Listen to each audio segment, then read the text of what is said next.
I'm a psychiatric nurse, and early in my career, I worked at a residential mental health facility. One of our residents was an elective mute, which means that he didn't, wouldn't, couldn't talk. But there were no medical reasons as to why. He had spoken earlier in his life, and in fact, seemed quite normal back then, with the exception of being close to 7 feet tall. He'd been raised in the Deep South and joined the military when he was 19. But one night he vanished.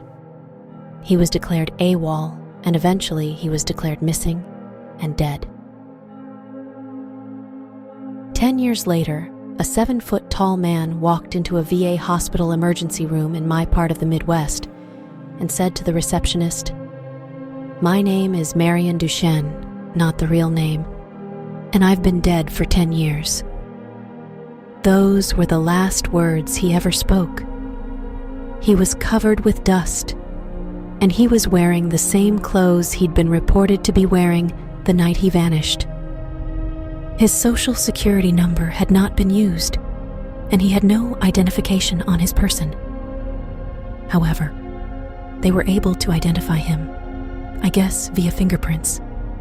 The family was notified, but they said they had already grieved their lost man, and that whomever was claiming to be him simply could not be. They demanded not to be contacted again. Marion paced all day, every day, moving his mouth that looked like talking or muttering, but no sound came out. He had an unnerving habit of throwing his head back with his mouth wide open, as if he were laughing heartily, but not even a breath could be heard. If I talked to him, he appeared to listen, periodically throwing his head back in that laughter-mimicking way of his. Various medications were tried, but they did not affect him either positively or negatively.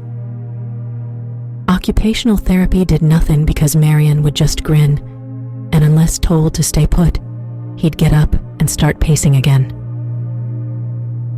On my last day at that job, the last thing I saw was Marion, pacing in the parking lot, throwing his head back to laugh. Later, I wondered if all along I'd been dealing with a ghost. All these years later, I still don't know.